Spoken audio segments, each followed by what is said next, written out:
Welcome back to this special crossover episode with Triffon here, the host of Unlocking the Code. It's a bit of a crossover between MetaMinds and Unlocking the Code. Thanks, boys. Thanks for having me. Really appreciate it. Thank you so much for coming along. No worries. No worries. Very interesting. Very cool little setup. It's fascinating to see other people's setups, you know what I mean? I think collaborating with guys like yourself is important.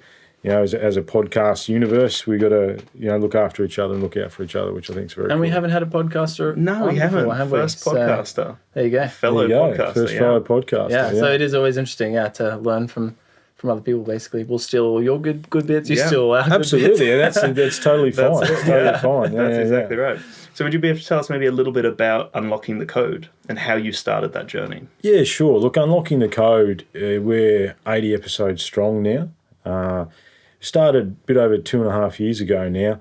And it was interesting, back then there wasn't a lot of Aussie podcasts, really. You know what I mean? They were thin on the ground. Since then, obviously, Podcast One, and they've flooded the market. There's thousands of them. However, basically the reason I started, I had a background in radio and stuff like that back in the late 90s. However, the reason I started it is that I was a teacher and found myself, I've been on a bit of a personal journey myself the last sort of 5 or 6 years. You know, I nearly died from a jungle virus in 2013, which sort of threw me on a different path. And what happened is found Joe Rogan, found Alpha Brain, found New Mood. That helped me out. And then I thought I could do a podcast. And then I started teaching. And I found myself, when I was teaching more about, mindfulness and personal development. And because I think as men especially, we're lacking in that. You know what I mean? And I think it's such an important topic. I know you guys have spoken a lot about it in your podcast as well. And so I thought, okay, I've got to do this now. And I've got a good bunch of brothers around me who like to come on and contribute, whether it be behind the scenes or on the podcast itself. And we jumped into it, and that was over 2 years ago and 80 episodes ago and three incarnations of the studio ago and I think 3 lots of equipment ago. You know what I mean? Yeah. So it's but I think podcasting, there's a reason podcasting is the fastest growing medium, is that people are craving long-form conversation. It's something that we don't have in this instant gratification world, you know what I mean? So, that's a little bit about Unlocking the Code. And it's the reason it was Unlocking the Code is actually a funny story. The original name I had, I thought I was very clever, was going to be Excitandus, which is Latin for awakening. Mm-hmm. Now, if you put Excitandus into Instagram or any sort of things, very questionable things come up. Oh, really? Oh, true. Okay. Yeah.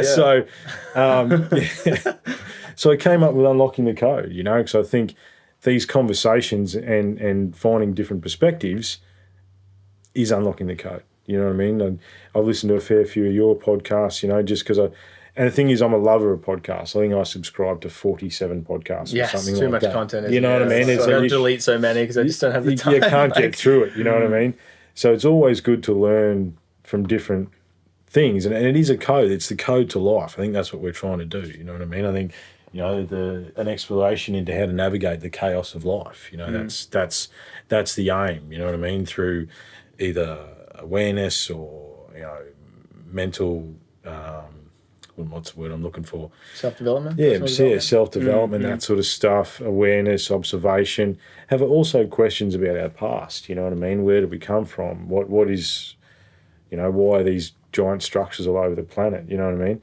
And then there's also a good bit of Aussie content thrown in where we just take the piss out of each other and have a bit of a laugh as well, which I think is important, you know what I mean? So what about you boys? What about MetaMinds? Because I was curious about that.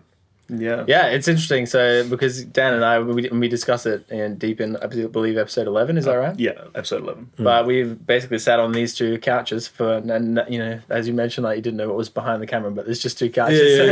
And we just sat there for, I don't know, we've known each other for 10 years now, and always had deep conversations about these things, about unlocking the code, about what the code is, why we're interested in unlocking the code, because it was kind of a little bit rare to find other people that were into self-development as much, you know what I mean? And that's why it was so fascinating that kind of we didn't find as many people that were doing that. So we had kind of a running joke for a few years, like, we should start a podcast. And then one day we just said, why don't we actually start a podcast? Why aren't we doing this? And within about 4 days that our first episode was live. Yeah, right. So, and why Meta Minds? Why?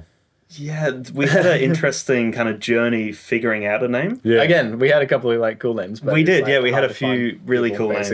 But I don't know, MetaMinds just stood out to us. Like, it was just something that just rolls off the tongue. It's It's something that just really works with the logo, with the brain, and we just kind of came to it after researching what was out there because we didn't want to have a name. I can't even think. We had a really good name, whatever it was.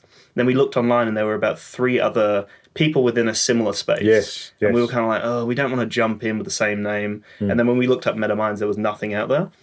And we were kind of like, love the name. So now anywhere we rank number 1. Yeah, well, that's it. That's it. And that's it. It's the same with the name. It's the same with mine, right? Unlocking the code. You know what I mean? You put unlocking the code into Google.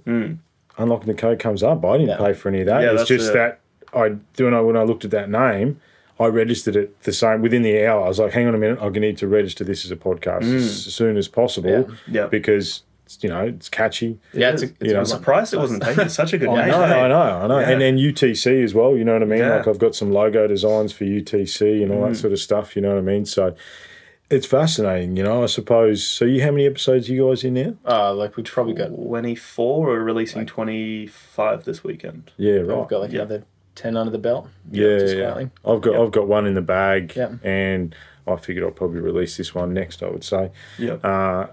So what have you learned so far? What would stand out for both of you, I suppose? Yeah, I mean, we've chatted about this kind of in depth as well because we've had, as we mentioned before the podcast, we've had such an opportunity to learn from people we wouldn't get the opportunity to learn from without doing this. Yeah. And it's like every person we ask, hey, do you want to be on a podcast, regardless of their follower count or their position or their financial position, whatever, no one said no yet. Yeah, so it's fascinating. Everyone wants to get their ideas out there and spread positivity, which is fantastic. We could go into specific things that we've learned, I suppose, but it's just I think something that's great is that we've been able to connect with like-minded people that want to push themselves and other people forward, which we need more leaders in this day and age. And I think going back to what you mentioned before, podcast, this is such a fascinating medium because it's like there's so much short form content and different kinds of content on YouTube and that kind of thing. But with this kind of content, obviously, it's a new phenomenon to have all information ever accessible in your pocket. But now all information accessible in your pocket, you can listen to doctors that actually tell you everything that they've learned in their 50-year career on a podcast that they just record on their phone. And it's like, if you're choosing to watch cat videos on YouTube, not that I don't do that. Very occasionally I'll do that. It's about balance. But I mean, when that information is out there, like I'm just so drawn to that content, and that's where relentless self-development comes from, I suppose. Definitely, One of the biggest things for me was, because I've been on the internet putting myself out there for a while now. Okay. And that was something that really helped me get through high school and not really having friends. And I found like I found a bit of a place online. Yes. But I never really showed my true self in my videos because I'm doing reviews of technology, right? Right. So when I came to the podcast forum, it was fascinating to me because I remember the first 2 episodes, I watched them back and I had this like overwhelming anxiety come over me where I'm like, wow, I'm actually showing a lot of myself. I'm talking openly about things that I've spoken with friends about, but never in this forum. No. So I was actually going to lead that on to you. Like, did you have those kind of thoughts when you started releasing, and have you kind of evolved since then and changed what you share now? Oh, absolutely. I think the thing is, over 80 episodes, when you kick back and realise that there is, 200 odd hours of me online, riffing and, postulating to the universe, basically. I suppose I went into it wanting to share, you know what I mean? And because of the stuff I was sharing while I was teaching, I was very open. There's very few things that I won't share, some of the close family stuff and stuff like that, like I won't go there. However, anything to do with myself, I'm quite open to share any of it. And I've sort of done that from the start. I think what I've learned is effectiveness of communication and how to talk to people, you know what I mean? Like, if I listen back to some of the first episodes that we did, we're sort of talking at each other and sometimes over each other, and you know what I mean? We didn't quite have flow. And I think if honest, I was trying to, at times dominate the conversation because, it was my podcast, that sort of stuff.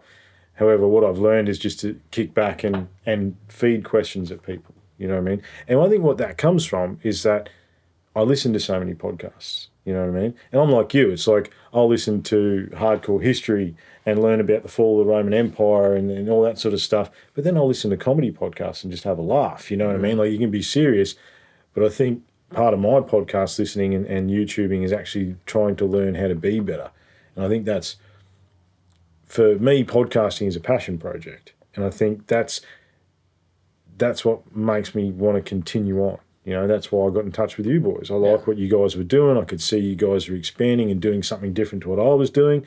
And I thought, hey, let's connect, you know what I mean? I think, and the fact that we can do this and be honest, you know, it's important to be honest. I think, like we spoke about before the podcast, was with men, we're not honest. You know what I mean? We're not honest with ourselves. At times, we're not honest with each other, unless you find yourself like you boys. You know what I mean? You boys that sat in this room and probably opened yourselves up to each other, so you understood each other. But in general, men don't do that. So my intention from the start was to be open. You know, if I was to try and capture anything that I've learned, it is the art of conversation, and the more that I do it, the more I love doing it. I think that's the thing. Yeah. You know what I mean? The more you learn. And the more I learn. And I think I'm at the stage now with the podcast where I want to expand. I want to get more guests from different walks of life and stuff like that to see. Because you're right. If you approach someone, they say yes. Because they want to be part of it, you know. And I think the relentless self-development, like you guys said, is that, 10 years ago or even 5 years ago, I have conversations with random people on the street about ancient megaliths and self-development and mental awareness and all that sort of stuff. Whereas 5 years ago, you wouldn't have those conversations. No. So, I do believe that this podcast medium is actually what is driving it, and it is opening everybody up. And I don't know what you boys, it'd be an interesting question. You guys are a bit younger than me. Do you think there is a growing movement? Do you think there is or is it that we're in our own fishbowl? I personally think that's an interesting question, because for me, I'm not an avid podcast consumer, which is interesting because I run a podcast with Eamon over Get onto it. Smart. But I'm massively into audiobooks, right? Right. Yeah. Similar kind of, vein. I'm still trying to educate myself and develop. Yeah. But I've been watching a few different things on the evolution of podcasts. Yeah. And it's interesting to see that now that cars are more connected with Bluetooth and that smartphones are more, readily available for people out there, it seems to be that next frontier where it is a lot easier. There's not as much data use compared to like a YouTube video. Yeah. And like you said, it's that long form, raw content where you really truly get to see someone normally unfiltered. Like our episodes aren't edited. Very rarely do we cut anything. Unless it's a screw up at the beginning. Yeah, we're the same. Yeah. So that to us is like so raw and authentic, and it's true, right? So yeah, I think it's, like you said, I think it's something that people need. We need connection, right? Like, and we're not getting that from conventional social media at all. Like, we're not getting this raw communication, especially about men's health for most of the... And you feel like you're a part of a conversation. You mentioned Joe Rogan. He was the original that did video, right? Yeah. Like, it's the same, like, instead of watching a TV show late at night before, 30 minutes before I'm going to go to bed and I just need to, like, zone out or whatever, chuck a Joe Rogan on. Not like an MMA one, something that's kind of interesting, but again, it will vary depending on what you're into, kind of thing. And you kind of feel like you're a part of the conversation. Like, obviously, if you're talking at your computer, everyone thinks you're crazy, but no one sees me do that, okay? Yeah, that's right. But you know what I mean? In terms of the connection thing, like, it makes you feel connected because it's having an actual conversation, not like a piece of media that's curated to be like, this like really nice piece of media for you to consume. It's unfiltered and it's raw, Absolutely. I think one of the best compliments that Unlocking the Code has had, and we've had it a few times now, is that I've had guys contact me and go, the best thing is that I feel like I'm in the room with you guys. You know what I mean? Like, because it's unfiltered and because it's just a couple of blokes or, 2 or 3 blokes having a chat. A couple of guys said to me and said, I love your podcast because it feels like I'm in the room. And I think that's probably the best compliment that we could ever get. Excuse me. Yeah, and building on both of the points that you guys just made there, like, podcasting is a self-development tool, basically. Like you mentioned, it was hard for the first few episodes, and to me, like, I didn't even think of it. We just kind of acted, and then it took a few episodes for me to actually look back and go, oh, right, I'm actually really putting myself out there. And the other kind of awkward but funny thing is that I know that all these people like actually see what I'm doing online, whoever it is that interacts with me or sees what I'm doing, like I'm putting this out there and I know that they see it, but they don't interact with it and they don't tell me that they interact with it. And I know that, you know, people watch what you do, you know, and people stalk you, like social media stalking or whatever, but then they keep it to themselves and then they talk about it, you know what I mean? And that like instills fear in your own mind because obviously everyone's afraid of what other people think about them. And yeah, it took a couple of episodes before I was like, oh, wait, hold on. Like I'm actually throwing out everything here. And when we got to episode 11, we talked about struggles or whatever it was, whatever episode that was, like we got super raw in that episode, like talking about, how we got to our position basically. Yeah.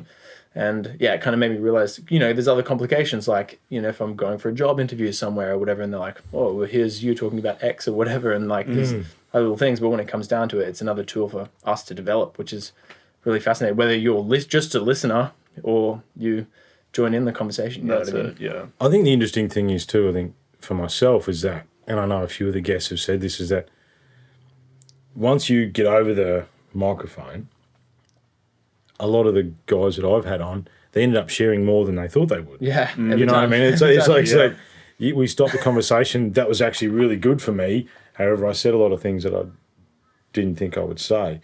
However, I think the rawness of that content is what makes it pure, you know.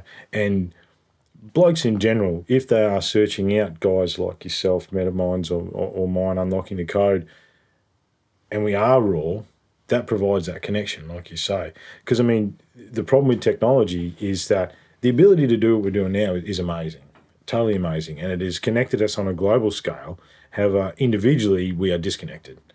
You know what I mean? Like, you know, when I was a kid, we had barbecues on the street, and, you know, we go and play with the neighbour kids and all that sort of stuff. Most people don't even know their neighbours' names anymore. Yes. You know, it's scary, really. You know, and the lack of tribe and the lack of understanding and the, you know, the lack of contact, you know, because it's all done through the phone now, you know what I mean? Like the podcasting is providing that, you know, and I think, you know, one of the reasons I reached out to you guys is like, well, you know, let's spread the wings of Unlocking the Code and, you know, Metaminds, because I like what you guys are doing, because that brings the communities together, you know what I mean? I think that's ultimately what I would like to do, is do, you know, proper live podcasts, you know, like in a auditorium or something like that, actually get the tribe together and do something together, you know, and then they can meet face to face, and then they can, you know, then it's more than just, you know, in the earbuds or in the car. Yeah. You know, they're actually meeting like-minded people.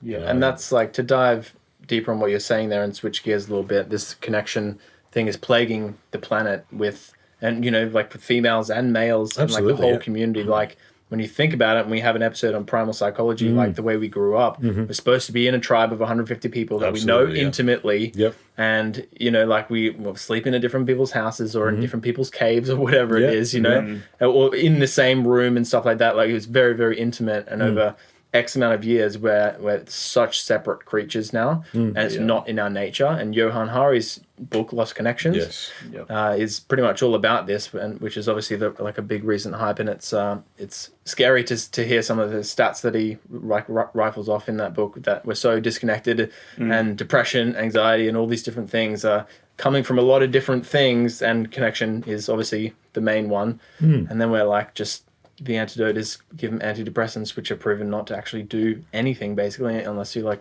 1% of the population. And, you know, it's good that podcasts are like a step in the right direction, but it's like, for sure. But it's not enough. You know what I mean? So it's like, it's good that you want to push to have more actual physical connection. But I don't know. I guess I'm not really, like, you know, just trying to come up with a theory of how it's possible to, like, how is society gonna be able to get to that place again where it is, where we are in that like connected stage, you know what I mean? Like, what's gonna take? Look, that's a massive question. Yeah. It's a big social shift. Yeah. Unfortunately, I think that the issue is we can't see the forest for the trees, and we won't see the forest for the trees unless some sort of major catastrophe happens. Yeah. Do you know what I mean? That's you know, you talk about you know, the Britons in World War II being relentlessly bombed. People, you know, those people would talk about it afterwards as the best time of their lives, you know, because they had that connection. They were together. They were clearing out the rubble. Like, it was terrible. Everyone was dying, all that sort of stuff. Where like, they would go back and do it again. Yeah. You know, because of that connection and the community look after each other. Because when we're down and out, you know, that's when we come together. You know what I mean? Because our animal primal instincts, like you're talking, they kick in. How do we get that? And I suppose that's the big question about this relentless self-development type stuff, is that how do we move it from self-development to, you know, I think, what is Jordan Peterson, you know, you guys would probably on Jordan Peterson as well, like, make your bed first, look after your house, and then go out to your wider community. The problem is with the wider community, they don't necessarily trust anyone anymore. Yeah. Because we've been bred in a paranoid society, you know. So how do we move from where we are now to a more connected society? It's tricky. As you said, like, I feel like something very significant has to happen. Something significant's got to happen. There's no other way. The human condition is there's no other way that to have a major shift, something major has to happen. You know, I think it was Ronald Reagan in one of his last speeches before he lost his biscuit was like, imagine we'd get everyone. I think it was something like we'd all get over our petty differences if we face an existential threat from another planet. Now all the alien people jump on and go, oh, he knew about aliens. However, I think he was saying that if we could look past, we're in this together. We're in this together. It's team human. You know what I mean? I think that's the. And it's Western societies push that individualistic mindset where it's like you do it on your own, you do it on your own. But to expand on that point that you made, I think that podcasts being adopted in such a big way is that move. That is a slow, even it's a big move. It is like Spotify are investing money into it, like big companies, Castbox, all of these podcast companies are coming out of nowhere and they're growing and getting bigger and more people are consuming. So I think that kind of change is showing, like the mass are actually showing, like, well, we want this. This is something we really do want. Because it's unedited. I mean, it is. You know, it's quite fascinating. The other day, I forgot my headphones, so I couldn't listen. You know, I didn't have my wife's car doesn't have the Bluetooth audio. So I forgot my headphones, so I had to listen to the radio. Oh, no. And it's crap. It's cancer. I would not want to do that. It was an experiment, you know what I mean? Just to like, I've got half an hour, let's listen to the radio. And apart from the 2 or 3 good songs they played in half an hour, it was like, this is just toxic. Like, right? how like, is it still a thing? It's like mind-boggling. How is talk show radio from people that are just like, oh yeah, I was on a reality TV show once, and now I'm a radio host. I don't have anything significant that happened in my life. What are you doing this morning? You know, like, and like whenever you hear that, you're like, oh my gosh, is this what people are consuming? You know what I mean? And it is, and it is scary. It is. But on that point that you made before, it's been making me think a lot. The idea of relentless self-development, right, and self-improvement. Again, it's pushing that individualistic mindset. Exactly. And I want to kind of change that taboo a little bit. I don't know how, like, whether there's some community. That's it. But I don't know how you get that across, because we're trying to do that. Well, I think that the where it begins is obviously our depression and our anxieties and all that sort of stuff. The answers to fix that are within yourself, right? So that's it. So you must go within. You know, 99% of the answers. You know, I've had a couple of people say, "What's the big secret? You know, what have you learned?" And it's like, okay, well, 99% of everything you need to know is here, here, and here. Nowhere else. You know, you are your own person. You are responsible for all your fuck ups and all your best things as well. And you got to deal with that. And we have to fix ourselves in order to be confident enough to go out to the wider community. But you're right, it's interesting. How do we shift that? How do we shift it from, because it is very self-indulgent. And the problem is, in a capitalistic society where egos are involved, unless you can separate yourself from that ego, your self-improvement becomes ego-based. You know what I mean? So doing something like this, I mean, with podcasting as well, I think the stats were the start of the year, 43% of podcasts on iTunes hadn't released an episode in 12 months. There you go. Right. I don't know if you boys know this, but most podcasts fail before episode 13. We did actually know that. We did know that, we joked about it before we did that episode. Yeah, we did as well. This is it, we're done now. Yeah. You know, so you've got to, and look, Frank, he's a good mate of mine, a bit of a mentor. He talks about it. We talked about a state of mind and energy. It's like, how do you apply your energy? You must apply it to yourself. You've got to look after yourself as well. However, and knowledge is power. However, it's nothing if it isn't shared. So that if you whatever you're doing to help yourself, it's your responsibility to share that, you know, and whether or not that person will understand it, that's okay if they don't. You know, we call it planting seeds. Yeah. You know, just I've said stuff to people and they point blank ignore me almost, you know. However, interestingly, a few of those people, I've run into them 6 months later and they're on the wagon. Yeah. And it's like, I'm not going to take responsibility for that. My ego doesn't sit, I don't care. However, maybe that seed worked. Perhaps, yeah. Or maybe something else worked. You know what I mean? Maybe that got a thought process going. And I think if we can all sort of, because the answers are the answers. Yeah. You know what I mean? I don't know if you boys have found that so far. I've talked to, you know, spiritual healers. I've talked to, you know, fitness guys, all the guys that I've had on, you know, younger fellas. I had a couple of guys from the Descending the Rabbit Hole podcast. They're, you know, good young guys doing their own thing, asking questions. The answers seem to be the answers.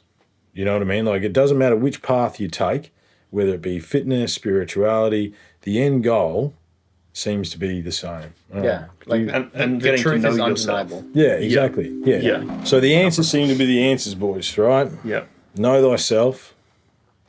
Don't be a fuckhead. Mm-hmm. Look after your people. Look after each other. And be cool. Mm. That, you know, which is actually the basis of most religions too, which is interesting. Yeah.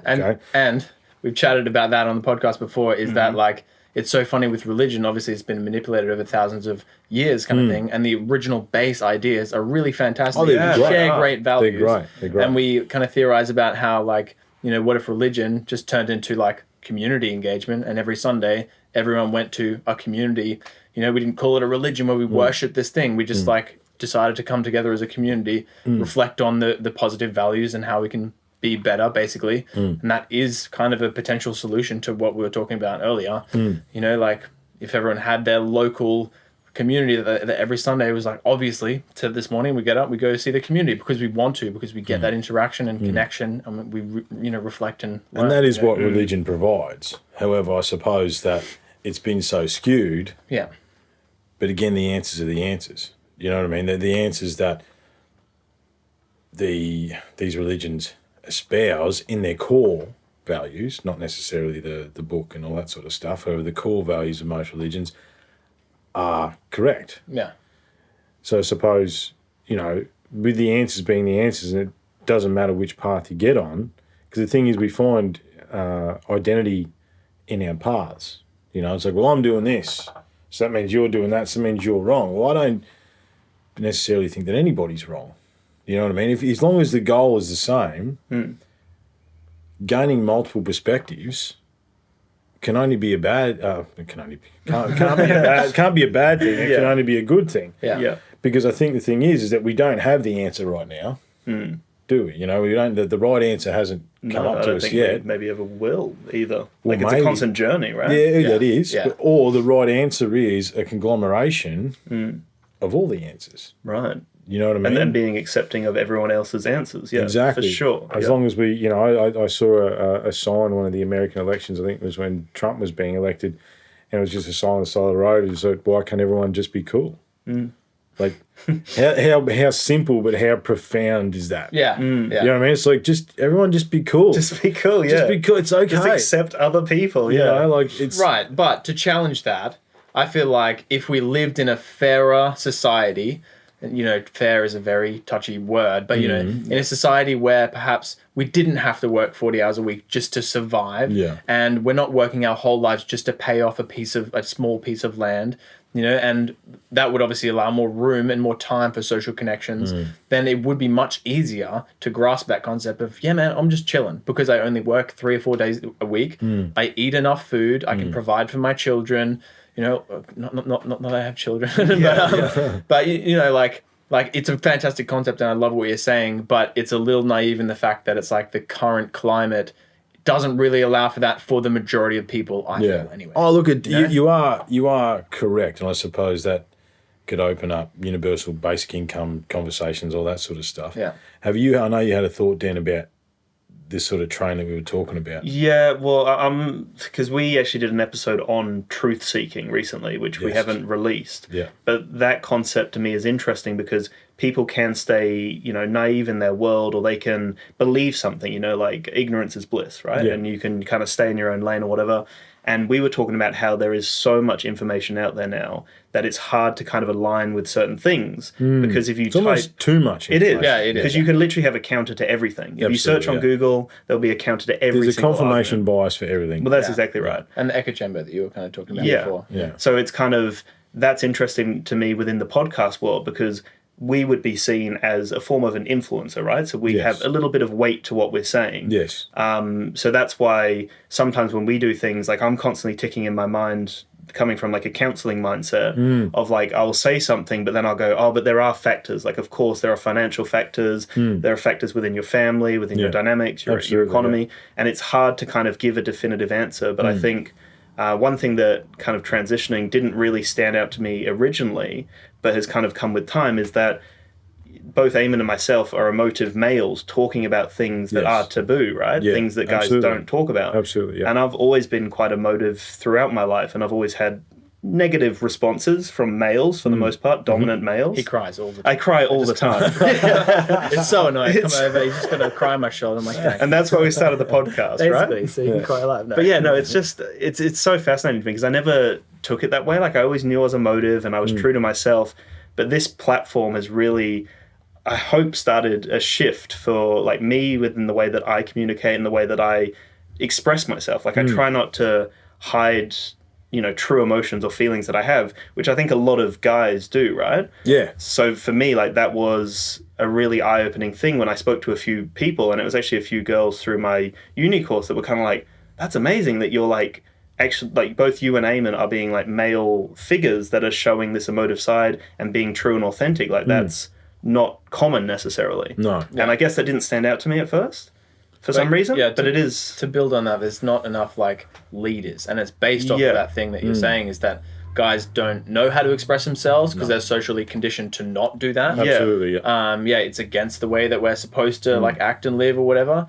But yeah, so like, and it's entirely possible to have like, confident leaders that are grounded in their values, but it just happens to be a little bit more rare kind of thing. And it's getting rarer and rarer because guys are getting, less, like they're doing less masculine things as a generalization, basically. Well, and it's a difficult one, as I say. So I got 10 years on you boys, right? So we were even more knuckle down, don't cry, don't go to the doctor. For sure. You know what I mean? Like you guys are almost not a generation behind me, but almost, you know what I mean? Yeah. There's a massive difference between how you guys grew up to how I grew up.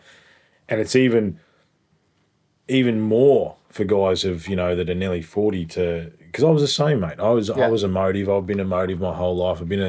I was a weirdo, and for a long time, my name's Triffon, for God's sake. You know what I mean? Like it's a weird name. And I was weird with my name. However, to embrace that, and you are right, you can still be masculine and be a leader and be emotive at the same time. A lot of those things supposedly in the past don't mesh together. And we are rare in that we are doing it. However, and that, to be honest, one of the reasons behind the podcast was when I was teaching, these guys would never say peep during the class, right? And they come up at the end of the week and they go, man, you changed my life. And I'm like, okay, you didn't even say anything to me, you know what I mean? So it's like, okay, if those guys needed to hear what I said, even though it was, tidbits through a logistics course, I need to step up and stand up and speak, not for them, but show that I can talk about whatever it is. And then hopefully, like yourself, as you say, you developed yourself through the podcast and that sort of stuff, being open, and I'm sure you have as well, mate. If we stand up and do that as men, then that sets a good example. However, as I say, you boys, just came back from a workout. I did a workout this morning. I spent a day fixing my cars the other day. I love my V8s. I love, you know what I mean? Like, it's not like we're not men. It's not that we're not being men and like male things. It's that the stereotypes that we've grown up with that are, how do we say, they're bullshit. They are, and they're conditioned into social conditioning. Social conditioning. And Kirsten, one of our earlier guests, actually talks about, like, she theorizes that it's more of an Australian thing as well. Absolutely. Because in America, they're so unapologetically themselves. And, if you're very flamboyant, the gay man in America, you're still unapologetically that kind of thing. But in Australia, it's a bit of a like, oh, don't do that, you loser, And it's like fun and playful, but it obviously still has saying negative things, One of the things we came up with just in the start of the podcast was the anti-tall poppy syndrome. Because obviously the tall poppy syndrome in Australia. That's what she spoke about. Yeah, someone steps their head up, we take it off, right? So instead of that, the anti-tall poppy syndrome that we were talking about was if, a guy around you wants to stand up and be counted, how about you stand up with them? Yeah. Because it's strength in numbers, you know what I mean? Like the more that we can all stand up and go, hey, this is bullshit. I don't want to do this anymore. Yeah, don't want to play this game. I don't want to play this game anymore. Because the thing is, it's like, as you say, you bottle up all your emotions. You either end up inside a bottle, right? And look, I know what's at the bottom of 5 Jim Beam bottles. It's not the answer. I'll give you that one for free. Or you bottle it up to the point where you explode. Do something drastic. And you Kill normally, someone. And you normally take it out on someone who doesn't deserve it. Yeah. You know what I mean? And that's how you end up in trouble, Like, so you can be leaders. You can be... And the thing about a leader is, and I've done a lot of leadership, I've worked across Australasia, probably 3,500 students. I've led teams that are from all walks of life. It's about leading by example. Yeah. You know what I mean? Is that I didn't necessarily want to be in front of the camera. However, However, I saw that for whatever reason, how I was talking and the things that I was saying were getting through to, the blokes that I was teaching. And it's like, okay, well, leadership 101, stand up, you better do it yourself, And the times where I have led teams, you want to get your team or your people to a point where they do it themselves. You know what I mean? Like I've had a few teams over the years where I'd go to ask them to do something, they've already done it. That's what you want.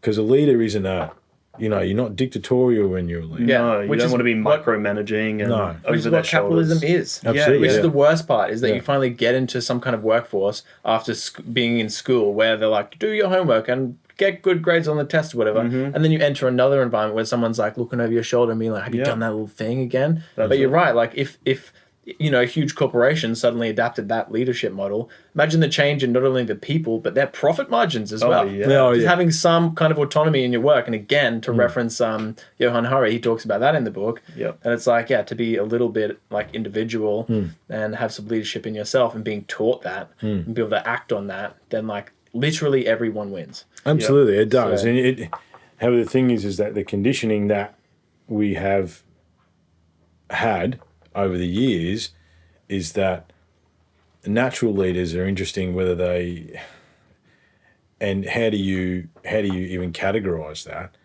I've led a lot of teams. However, pretty much every time I didn't want to be the leader. It was basically, oh, Triff, can you take care of this? Yes, I can do that. It's like the leader doesn't want to be the leader. Like I don't necessarily want to be on top. I actually don't. I'd rather do my thing and be, be part of the movement. However, because then like yourselves, you boys are stepping up as well. You've seen a need to fill a need. I think you guys are leaders, and you should be proud of that. And being a leader, it's not about ego. You know what I mean? If every time that I've got an email or someone that's said to me, oh, this is really good, you guys are helping me, you know what I mean, this is amazing, that doesn't feed my ego. That humbles me. Drives you. And drives me to be better, So if you can separate, but ego isn't a bad thing, you know what I mean? I think there's another massive topic there. Let's not touch it. However, be proud of what you boys are doing. You know what I mean? I think, that's what, I've listened to 4 or 5 of your podcasts, and that's why I'm here today, So, and understand that you may cop criticism, who cares? Yeah, that's it. But like a funny side effect of what we have been doing is that we didn't really think of what any of the, anything that would actually happen. We just kind of started taking action. Yeah, like the implications of it. Yeah, absolutely. Yeah. But we've only had extremely positive feedback from people that have, we didn't go into it being like, we're leaders and we're going to lead and be thought leaders or whatever. Yeah. We just know that we have interesting life experience that perhaps we can share and maybe someone can benefit from it. Yes, and exactly. We're experts in particular fields, which again, maybe people can benefit from. Yep. And the amount of messages we get weekly where people are like, when are you coming on again? When's the next episode coming out? You've changed my life in this and never thought about this in this way kind of thing. So it's almost a side effect. Just being confident enough to express yourself, absolutely, that you become a leader and a thought leader, and you get to actually healthily manipulate people's thoughts and push people forward in a way which we kind of never really thought we would, and here we are only like 30 episodes in or whatever, And you don't think about that. No, that's it. You don't think about that. It just happened. You know what I mean? Like as I say, the guys that I've had contact me, it's like, wow, well, thank you very much. And look, I've only had one negative feedback the whole time, and I think that probably comes with I'd like to think that comes with the honesty and the rawness of it, and the fact that I am raw about what I do and what I say, and I'll talk about anything, and it's important. This work that we're doing is very important. Definitely. I think it's, we need to be, but you can't. There's a quote where it's like, you've got to be serious enough about it. I think it was a football quote or whatever it is. It's like, you got to be serious enough about it to want to do it, to have passion, also understand that it probably means nothing at all as well. You know what I mean? Like it's like, in the greater scheme of things, it doesn't matter. Yeah. However, at the same time, you've got to want to do it, And that's why I don't think a lot of podcasts make it past episode 13. Yeah. Because you've got a pretty cool setup here, boys. You know what I mean? Like, I've evolved my setup for 2 years. Yeah. It becomes something that you want to do. It's almost like you have to do it for you guys. Yeah, that's the drive that we have. And it's, for me as well, it's this big thing about actually changing the conversation. And I've been listening to Brene Brown a lot recently, and she talks about vulnerability, right? Yeah. And that, I think, is kind of what we're diving into a lot with this social conditioning concept of men not being able to be emotive, not being able to be true to themselves, because that is a form of vulnerability, right? You're letting yourself out, and as soon as you're vulnerable, you jump on. Well, that's exactly right. Yeah. But like you were mentioning before with the negative comment you've had, I always find it interesting because it could just be they misconstrued it a different way. Like there was a perception off on their end, or potentially there's an opportunity for you to actually ask them, because Gary Vee is all about, the business focus Gary Vee is all about connecting in the comments and actually going, oh, I'm sorry to hear that you didn't click with this point. Like, can I clarify that? Interesting you say that. The negative comment stream that I did have is I had all these boys jumping on, get him, and I didn't. I said, listen, mate, this is I'm sorry you misconstrued that. Yeah. And by the end of the conversation, I had turned him around. Yeah. Awesome. And I think that's because the thing with social media, and after meeting you guys are the same. Anything you see in my posts, I would say to your face. Anything that I've put in on Instagram or Facebook or anything else like that, that's actually me. Authentic. Yeah, it's authentic, and I think that's important, especially in social media space, because there's so many inauthentic, everything's awesome type stuff.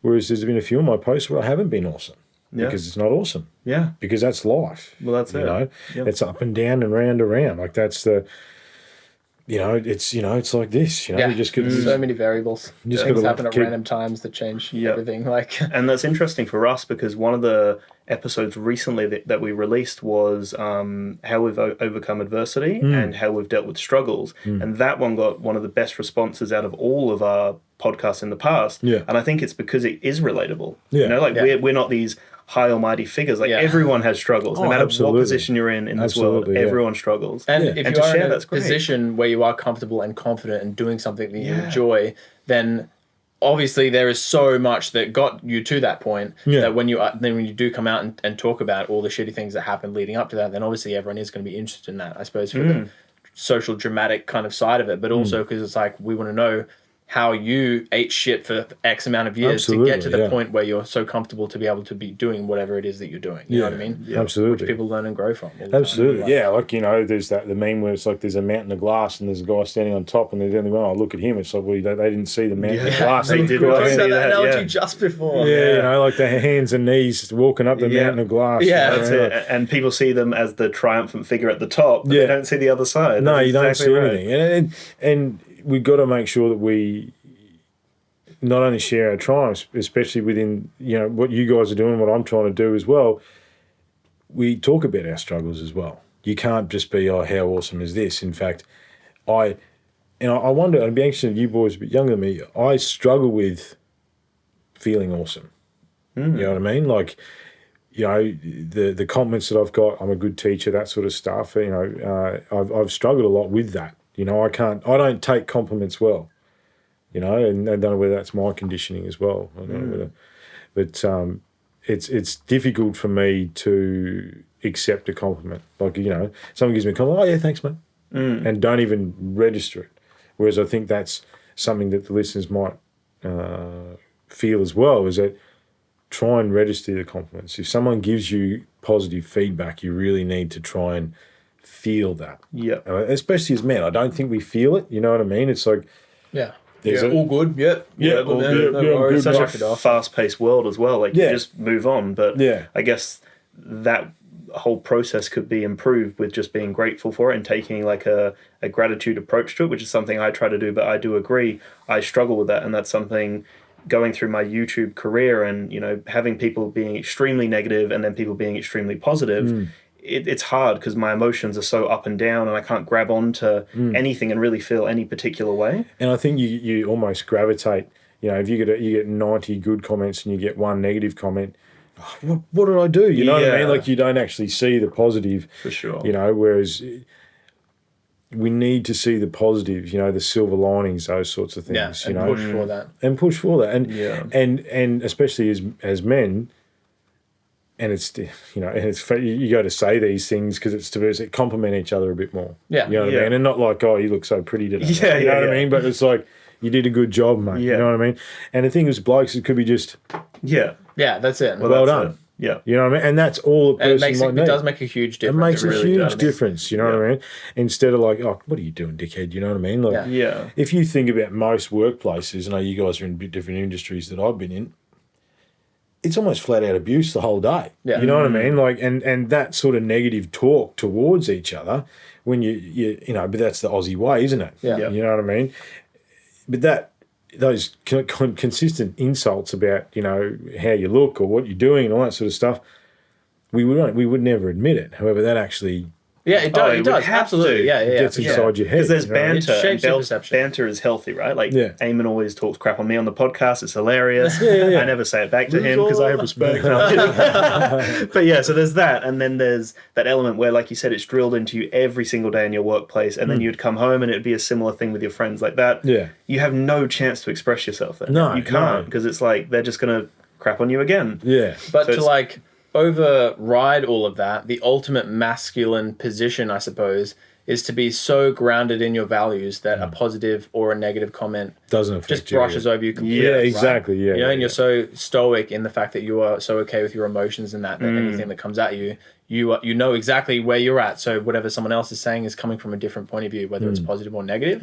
That being said, what you're saying still has merit in that negative comments they build up and they are going to break you down. It doesn't matter how stoic you are or you think you are. Yeah. But then also on the other side of it, positive comments, even if it's just a tiny bit, like they're definitely going to push you in the right direction. And again, if you focus on that and just continue thinking about that, what's the word that Melissa used is where you have thoughts about the future.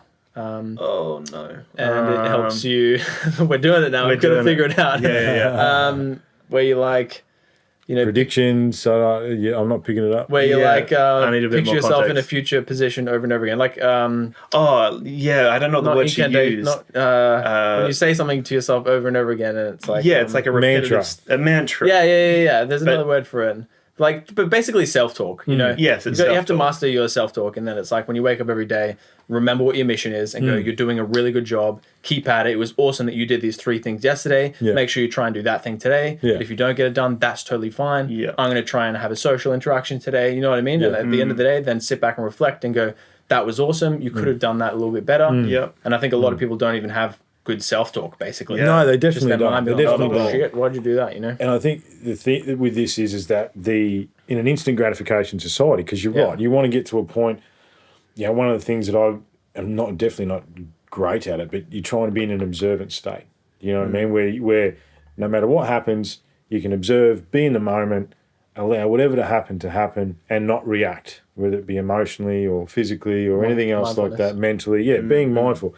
However, in the instant gratification society that we live in, a lot of guys are like, I'll go to a weekend meditation retreat and I'll be enlightened. You know what I mean? Well, no, it's not how it happens. You know, if you actually listen to the gurus, the first thing is they don't call themselves gurus. No, the true ones. No, they don't. You know what I mean? Like no one who is actually a master calls himself a master, and they will tell you that you'll be working on it until the day you slip off the mortal coil in many, many years to come. Yeah. The journey is never ending. But just to build on what you're saying there, mate, is that just get up every day and try and do something. Yeah. You know, like with my podcast, I try and do something on it every day. And that may only be sitting and thinking about it for 5 minutes. Yeah. But you know, that's still doing something. Or an Instagram post or something like that. Yeah. Just do something. And understand that little things make big things grow. You can't... one step at a time. Yeah, you can't, jump to Joe Rogan status and have 2 billion downloads a year. Do you realise that's how many downloads he's getting a year? Give me 3 or 4 more episodes and maybe we'll... I'm only getting 1 billion. It's terrible. Come on, mate. However, you can't jump to that status. Yeah. And look, you can shoot for the stars if you want. However, take pride in the small steps and the small achievements. Recognize and be realistic as well in those goals. Absolutely. Absolutely. I think, it's like, as I say, get up. Part of my journey is I've lost nearly 30 kilos in the last 3 years, coming off the jungle virus, and getting my body healthy again.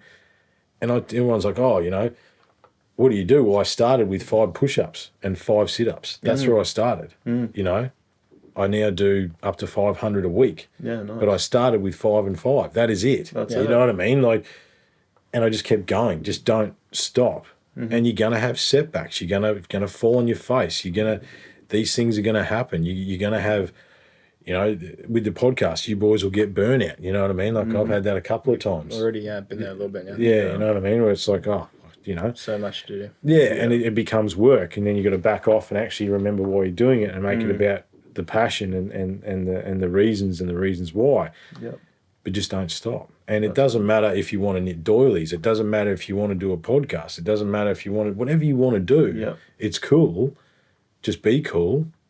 Look after yourself. Look after your loved ones, and team human. You know what I mean? For sure. Yeah. And I think the thing I'm really getting from that is self-care. Like to actually care about yourself, because it's good to set goals and it's amazing to go like, I want to achieve this, but if you don't achieve it, the worst thing you can do is beat yourself up. Absolutely. Because then you're just not going to want to do it again. Like you've got to be careful in that process and go, okay, Dan, you didn't do it today, that's all good, there's tomorrow. It's tomorrow. Yeah. And that's fine. Like, but then obviously the transition, or sorry, the opposite of that is that you just keep justifying it every single time. So there is a little bit of accountability. You've got to watch the negative. The negative loop. Right? So I didn't do it yesterday, so stuff, and I'm not going to do it today. Yeah, well, and then there's a week gone, you haven't worked out. Yeah. You know what I mean? Or there's a week gone, you haven't done anything. Yeah, so there's some discipline to it, but self-care throughout that process. Well, discipline equals freedom, boys. Yeah. I know we're coming to the end. That's a whole other thing. Yeah, but I know we're coming to the end. I think obviously we'll have. This is only our first podcast. I don't think it's going to be our last one. No. Discipline equals freedom. That was probably one of the big things that I got. Obviously, that's Jocko Willink. He's. If you haven't looked at that, guys, the listeners, discipline equals freedom. It's like a 2-minute, 3-minute video on YouTube. It's unbelievable. However, it does. If you can apply discipline every day to something, it'll give you freedom. Whereas, again, we've been conditioned that discipline is punishment. It's not. It's not punishment. If you can apply discipline to something, and it doesn't have to be working in, it doesn't have to be, as I said, you want to knit a sweater. You know what I mean? It doesn't read a couple of pages in a book. Read a book. Yeah, that's it. Do a jigsaw puzzle. It doesn't. There's literally doesn't matter what it is. You know, if you can apply discipline to something, A, you'll get better at it.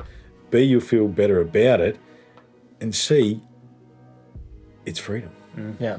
So to round it out, I think, you know, to take it to that next step, like once you do have that discipline in place, and it doesn't have to be like amazing, you don't have to be like the buffest guy in the world or whatever it is, you know, you apply that discipline to yourself. And when you have a bit of a management of like wherever you're at and you're consistently growing, then you can start to think about how you can, you know, apply this discipline and go out into the world and do something for yourself today, and then also do something for the community. Absolutely. Absolutely. Which then brings your self-fulfillment and also people closer together. Yeah, I think that the more that you want, the more you can serve your community, the better you'll feel and look after yourself at the same time.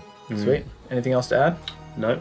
No. Well, yeah. Good as I said, like I'm sure we'll do this again. Much. Thanks no for worries. Yeah. That was great. No, thank you. Cheers. Thank you. Good on you, boys. Thank you.